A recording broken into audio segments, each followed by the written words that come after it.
नमस्ते साथी विद्रोही पूंजीपतियों, आशा है कि आप ठीक हैं। मैं आपको बताता हूं कि क्या ठीक नहीं चल रहा है, और वह है संयुक्त राज्य अमेरिका का बजट घाटा। मैं आपको इस बात की गारंटी दे सकता हूं, वास्तव में ये पूरी तरह से नियंत्रण से बाहर होता जा रहा है। वास्तव में कुछ मापदंडों के अनुसार यह अब बासियस बीमारी के दौरान से भी बदतर है। तो चलिए सीधे जीरो हेज पर चलते हैं और देखते हैं कि घाटे के साथ वास्तव में क्या हो रहा है। हमने इसे वित्तीय वर्ष 2025 के पहले 2 महीनों के लिए गणना किया है। यह थोड़ा अजीब हो जाता है क्योंकि वे वहां कैलेंडर की तारीखों का पालन नहीं करते, लेकिन जैसे जैसे हम लेख के माध्यम से आगे बढ़ेंगे, आप लोग इसे समझ जाएंगे। तो चलिए चलते हैं। और फिर जाहिर है, इस वीडियो के अंत में मैं यह सवाल पूछने की कोशिश करना चाहता हूं कि इसका अर्थ अर्थव्यवस्था के लिए क्या है। यही असली महत्वपूर्ण सवाल है। आप जानते हैं इसका औसत जो और जेन के लिए क्या मतलब है। तो पहले चलिए जीरो हेज पर चलते हैं। और हमारे पास सरकारी खर्चों का झटका है। अमेरिका बजट घाटा रिकॉर्ड पर, साल की सबसे खराब शुरुआत में आसमान छू रहा है। या फिर अगर आप सोचते हैं कि बजट घाटा अच्छा है, तो यह सबसे अच्छी शुरुआत है। मुझे लगता है कि दिन के अंत में यह सब आपके दृष्टिकोण पर निर्भर करता है ना। तो जो वे यहां कर रहे हैं, संक्षेप में, वे नवंबर और अक्टूबर के महीने को देख रहे हैं। मुझे लगता है कि वे तकनीकी रूप से, ये वित्तीय वर्ष 2025 के पहले 2 महीने हैं, बस जिस तरह से इसे मापा जाता है। मुझे पता है कैलेंडर को देखते हुए वहां थोड़ा अजीब है, लेकिन अंत में हम बस 2024 के कैलेंडर वर्ष के अक्टूबर और नवंबर के महीनों को देख रहे हैं, और फिर उस अक्टूबर नवंबर की तुलना 2023-2022 से कर रहे हैं, और बीमारी के सर्वेक्षण के दौरान। और जब मैंने वह प्रारंभिक चार्ट दिखाया, तो आप जानते हैं यही वे कर रहे हैं। इसलिए हम ये कह सकते हैं, अगर यह सही है तो यह 2020 से एक चौंकाने वाली मात्रा से अधिक है। यहां सिर्फ एक गोलाई की गलती नहीं है। 2020 में नवंबर अक्टूबर में हम लगभग 400 मिलियन के बजट घाटे को देख रहे हैं। हम इसका इस्तेमाल थंबनेल के लिए करते हैं, थोड़ा सा 400 मिलियन से अधिक। और अब हमारे पास $600 से अधिक है। क्या मैंने मिलियन कहा? माफ कीजिए, बिलियन। तो इनजेड बिन्सी में, तो ये सरबेजा बीमारी के दौरान है, ये स्टिमीज के दौरान है, ये केयर एक्ट के दौरान है। यह उस समय के दौरान है जब कुल कर्ज, मुझे लगता है कि 2020 में लगभग 5 ट्रिलियन बढ़ गया, वहां के आसपास। यह अजीब है क्योंकि घाटा, वे कहेंगे, केवल 3.5 था, केवल ट्रिलियन, लेकिन फिर भी किसी तरह कर्ज लगभग 5 और ट्रिलियन बढ़ जाएगा। यह और भी बढ़ जाएगा। मुझे यकीन नहीं है कि यह वास्तव में कैसे काम करता है, लेकिन अंत में यहां सेब की तुलना से सेब की तुलना है। हम इस साल के अक्टूबर नवंबर में उस समय से कहीं अधिक ऊंचे हैं जब हम सर्बासियस बीमारी के दौरान थे, जो कि बहुत कुछ कहता है। काश ये 2008-2009 में वापस चला जाता, लेकिन मुझे लगता है कि अगर ऐसा होता भी, तो हम यहां तक भी नहीं पहुंच पाते। जहां हम 2020 में थे, उसे छोड़ दें। हम अभी 2024 में कहां हैं? चलो लेख पर वापस चलते हैं।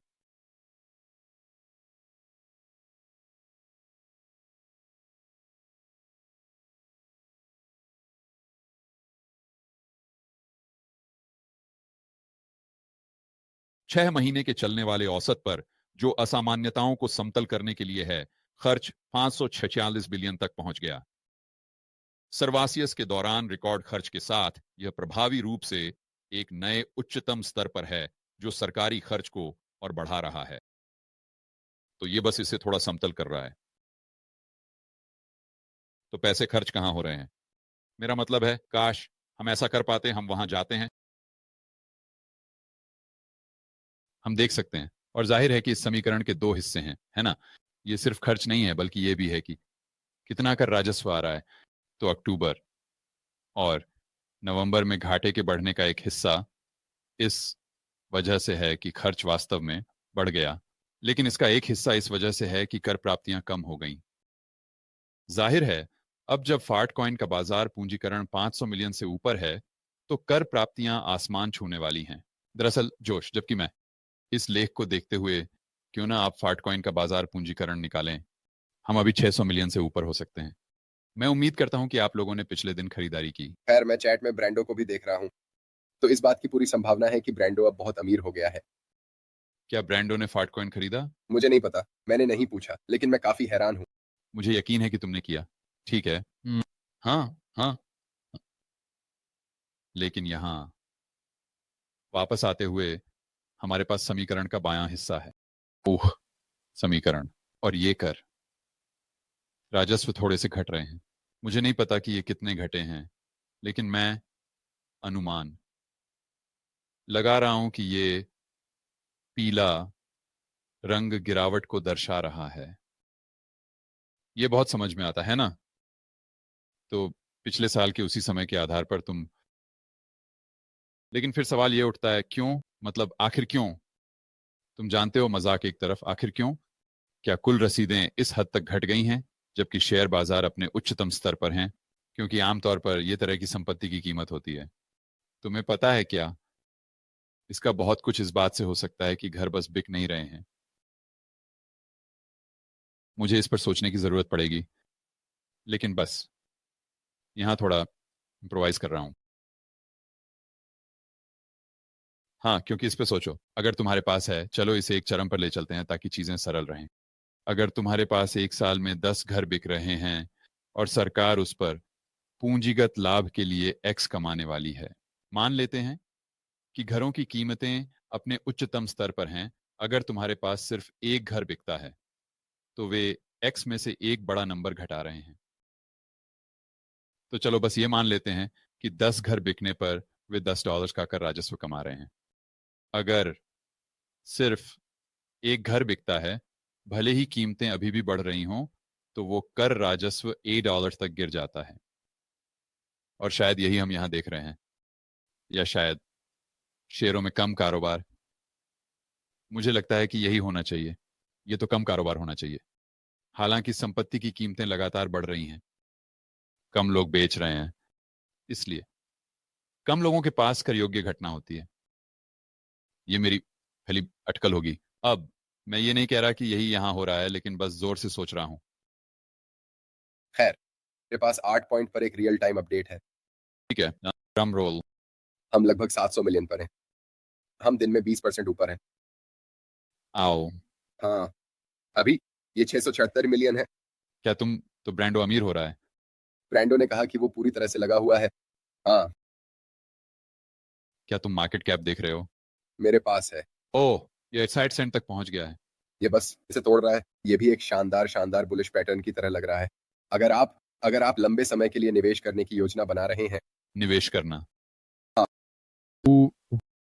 तो हमारा कहाँ है? मैं मार्केट कैप देखने की कोशिश कर रहा हूँ। बाजार आकार। ओह हाँ, आप 670 हैं। आज ये 20% बढ़ गया है। बस तोड़ रहा है, शायद आपके कल के वीडियो से। हाँ, मैं यहाँ पर बर्बादी में योगदान दे रहा हूँ। ओह वाह, उम्मीद है कि नहीं। तो मेरा मतलब है अगला स्टॉप 1 बिलियन है ना? हाँ, हाँ, मुझे लगता है। और ये सोने के साथ कब बराबरी करेगा? ये होगा। आर्ट कॉइन नया रिजर्व करेंसी कब होगा? हाँ, खैर बहुत जल्द। मैं इसके लिए दांव लगाऊंगा। खैर, ठीक है, चलो वापस चलते हैं। मैं उस बकवास को ज्यादा देर तक नहीं सहन कर सकता। तो चलो जीरो हेज पे वापस चलते हैं। चलो हो गया। ठीक है, तो हमारे पास सामाजिक सुरक्षा, मेडिकेयर, स्वास्थ्य, शुद्ध ब्याज, राष्ट्रीय रक्षा है। मुद्दा यह है, जब आप डोज के बारे में ज्यादातर लोगों से बात करते हैं तो आपको जो प्रतिक्रिया मिलेगी, यहां तक कि libertarian space, Austrian space, sound money या बस सीएनबीसी पर बात करने वाले लोगों के बीच भी, क्या उनके पास काटने के लिए ज्यादा कुछ नहीं है? क्योंकि क्या आप सामाजिक सुरक्षा को काटने जा रहे हैं? नहीं। क्या आप मेडिकेयर को काटने जा रहे हैं? नहीं। क्या आप स्वास्थ्य को काटने जा रहे हैं? लाभ कोई। शुद्ध ब्याज, जाहिर है कि इसे नहीं काट सकते। राष्ट्रीय रक्षा, शायद वहां कुछ लचीलापन हो, शायद ज्यादा नहीं हो आए आप कल्याण को थोड़ा बहुत काटने जा रहे हैं, शायद थोड़ा आवास क्रेडिट, शायद थोड़ा पूर्व सैनिक, आप उन्हें काटने जा रहे हैं। नहीं। शिक्षा, शायद नहीं। तो आपके पास इसे काटने के लिए ज्यादा जगह नहीं है।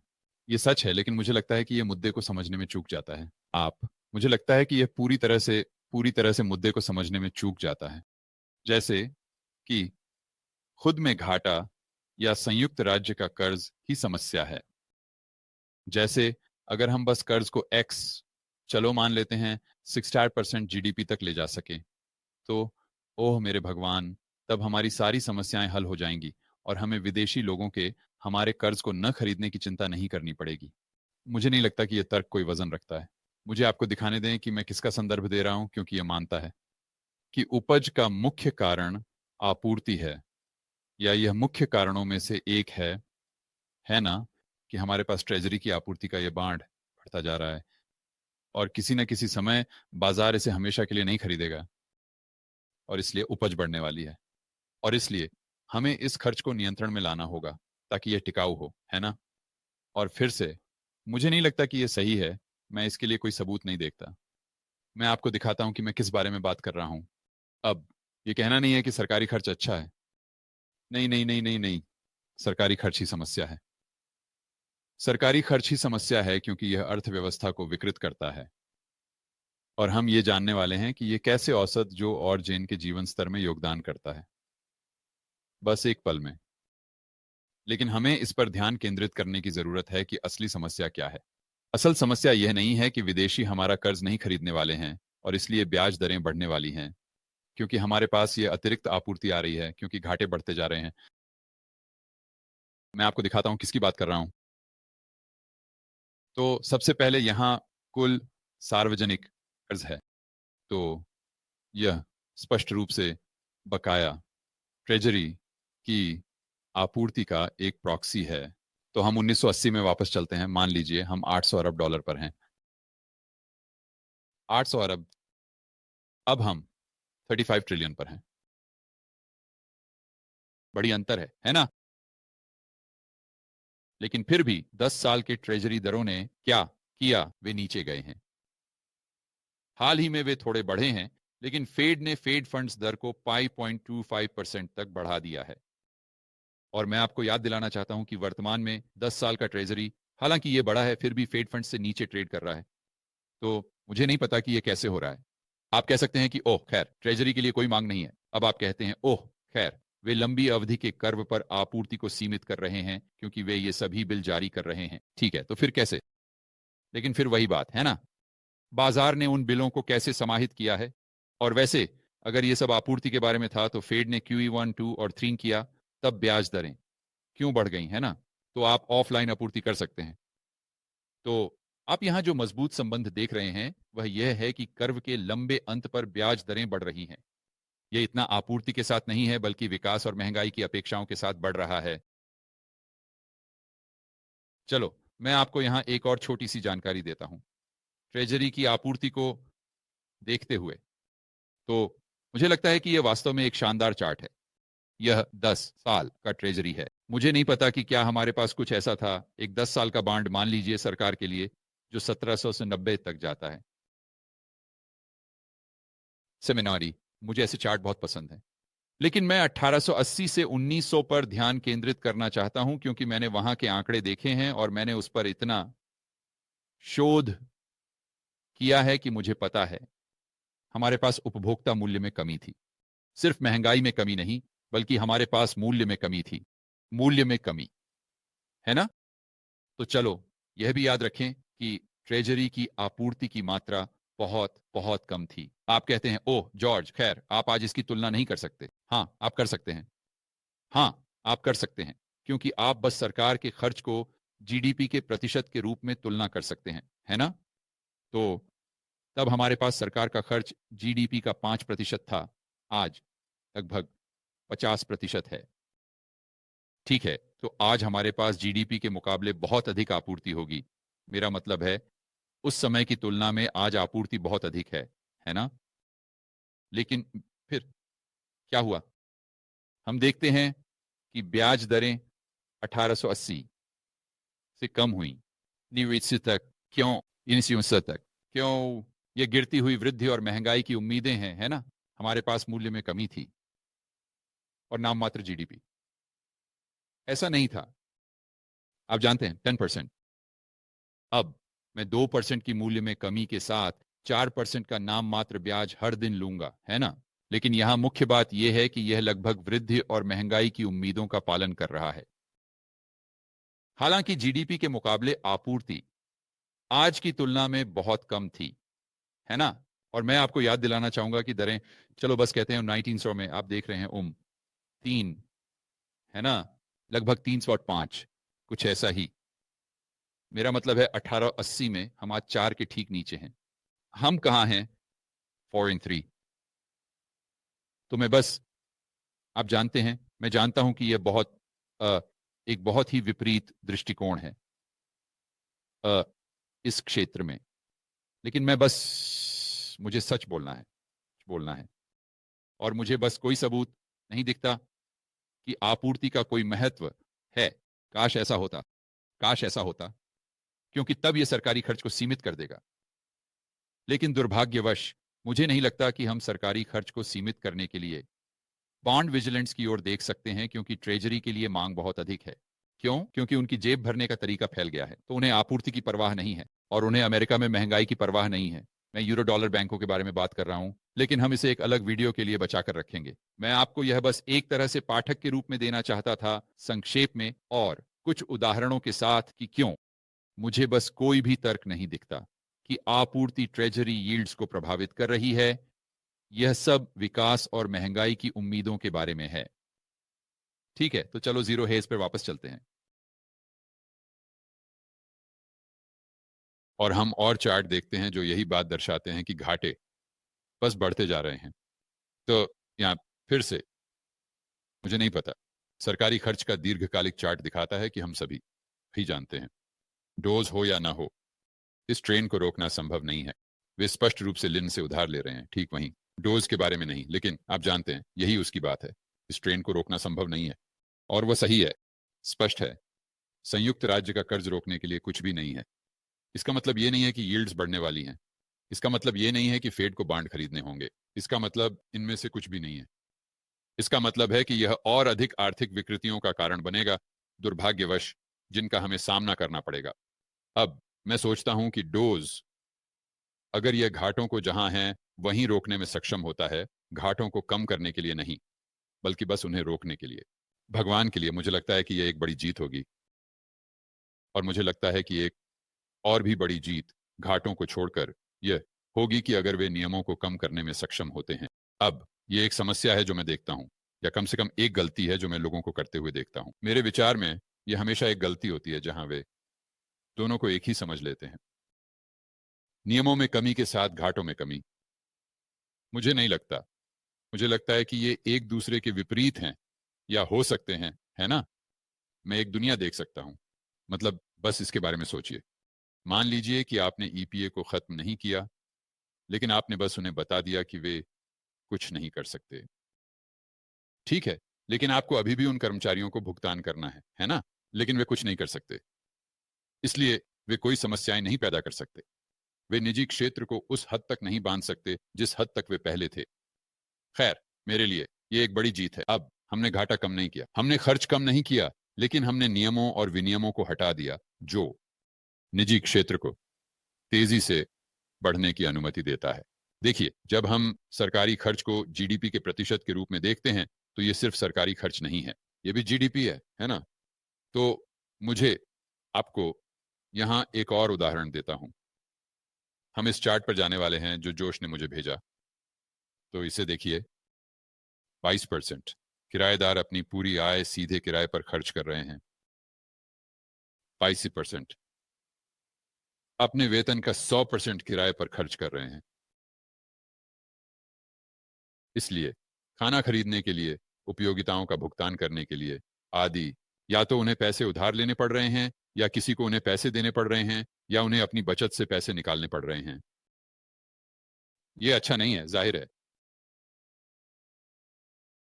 तो वे कहते हैं कि 22% किराएदार अपनी पूरी आय, मुझे लगता है, अपने पहले काम से किराए पर खर्च कर रहे हैं, जबकि 20% एक दूसरे काम पर भी काम कर रहे हैं। इसे वहन करने के लिए, मेरा मतलब है ये उबर है ना?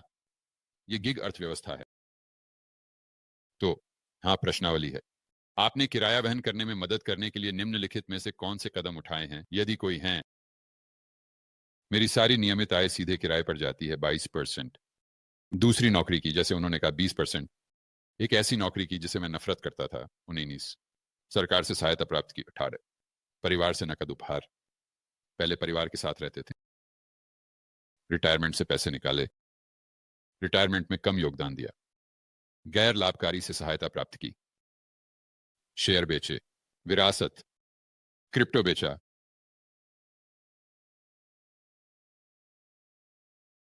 आप इसे कैसे ठीक करते हैं? आप इसे कैसे ठीक करते हैं? तो ये आप कहते हैं जॉर्ज हम किराए की कीमतें कम कर सकते हैं। ये शायद नहीं होने वाला है ना। मैं डिसइंफ्लेशन के बारे में बात करता हूं, और भले ही हमारे पास मंदी हो, आपको थोड़ी बहुत डिफ्लेशन मिल सकती है, लेकिन बहुत ज्यादा नहीं होगी। आप किराए की कीमतें उच्चतम स्तर से 4% नहीं घटा सकते। ये कीमतों के काम करने का तरीका नहीं है। आप जानते हैं, हम कीमतों का एक स्थिर स्तर देख सकते हैं जहां वे ऊपर नहीं जा रही हैं, लेकिन इसका मतलब यह नहीं है कि वे वापस जा रही हैं। 2015 में जहां थे, या 2009, है ना, तो यह शायद नहीं होने वाला।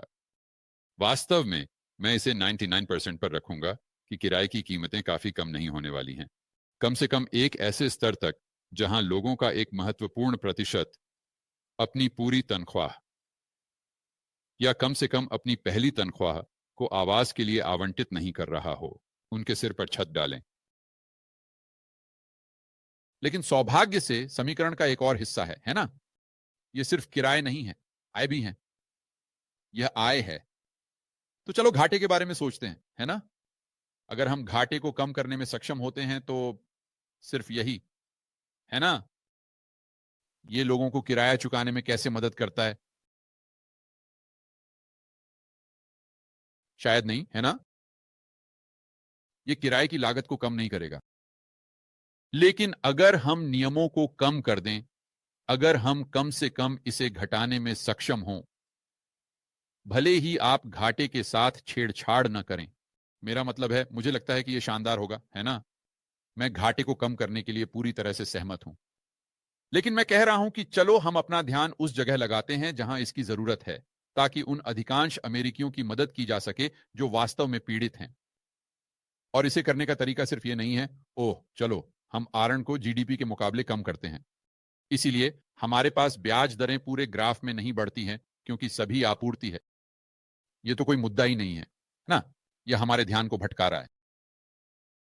जहां हमें वास्तव में ध्यान केंद्रित करने की जरूरत है, और चलो यहां बैठकर सिर्फ कंधे उचकाकर नहीं कहते कि खैर मुझे लगता है कि हमें डोज भी नहीं करना चाहिए, क्योंकि जब वे सरकारी खर्च को कम नहीं कर पाएंगे तो हम डोज क्यों करें? फिर से यह पूरी तरह से मुद्दे को नजरअंदाज करता है। हमें नियमों और विनियमों, नौकरशाही और लाल फीताशाही को खत्म करने के लिए डोज करना चाहिए। और अगर आप एक ही समय में खर्च को कम करते हैं तो यह शानदार है। लेकिन चलो हम अपने लक्ष्य पर ध्यान केंद्रित रखें, भगवान के लिए। क्योंकि जब हम उन लोगों को देखते हैं जो असल अर्थव्यवस्था में वास्तव में पीड़ित हैं, और मुझे यकीन है आप उनमें से कई को जानते हैं, वे अपनी जिंदगी की स्थिति को बेहतर नहीं करने वाले हैं। बस ये प्रार्थना करके कि कीमतें 2010 के स्तर पर वापस आ जाएंगी। यह शायद होने वाला नहीं है। ये संपत्ति की कीमतें हो सकती हैं, लेकिन स्वास्थ्य बीमा की कीमत नहीं, अधिकांश किराए, भोजन, ऊर्जा आदि की कीमत नहीं। जहां हम वास्तव में अधिकांश अमेरिकियों की मदद कर सकते हैं, वह है अगर हम उनकी आय में सुधार करें, P&L के आय पक्ष में। यही वह जगह है जहां हम वास्तव में बदलाव ला सकते हैं। तो मेरा यहां इस पर बात करने का मतलब है, चलो हम ब्याज दरों के संदर्भ में बजट घाटे पर इतना ध्यान केंद्रित न करें। चलो हम नियमों, विनियमों, लाल फीताशाही और नौकरशाही को कम करने पर ध्यान केंद्रित करें, ताकि मुक्त बाजार और अधिक सामान और सेवाएं बना सके। एक आर्थिक विस्तार बनाएं जो उन छोटे, मध्यम आकार के व्यवसायों और बड़े निगमों को अपने कर्मचारियों को अधिक से अधिक वेतन देने की अनुमति दे। यह उन्हें अपने वेतन का कम से कम हिस्सा लेने और उसे आवंटित करने की अनुमति देता है। उनके सिर पर छत डालना या टेबल पर खाना रखना या बस बुनियादी जरूरतें उनके खर्च करने योग्य आय को बढ़ाता है ना? हम ऐसा ही करते हैं। और ओह, वैसे अगर आप यह तर्क करना चाहते हैं कि हम कीमतें कम कर सकते हैं, तो मैं इसके लिए पूरी तरह से तैयार हूं। मैं ये नहीं कह रहा कि 0% संभावना है, लेकिन मैं आपको आश्वस्त कर सकता हूं, हम कीमतें स्वस्थ तरीके से तभी कम कर पाएंगे जब आप निजी क्षेत्र से क्या करवा रहे हैं, अधिक सामान और सेवाएं बनाना, और इसलिए आप कुल मांग को बढ़ाते हैं कि आप कीमतें कम करते हैं। अब यह सबसे बेहतरीन होगा। मुझे लगता है कि यह एक कम संभावना है, लेकिन यह सबसे बेहतरीन होगा। लेकिन आप वहां कैसे पहुंचते हैं, है ना? क्या आप बस घाटे को कम करके वहां पहुंचते हैं? नहीं, आप वहां नियमों और विनियमों को कम करके पहुंचते हैं। यह सबसे महत्वपूर्ण हिस्सा है। यही है जो निजी क्षेत्र में विकास को सुविधाजनक बनाएगा, जो मदद करेगा जो किराया चुकाने के लिए संघर्ष कर रहे हैं।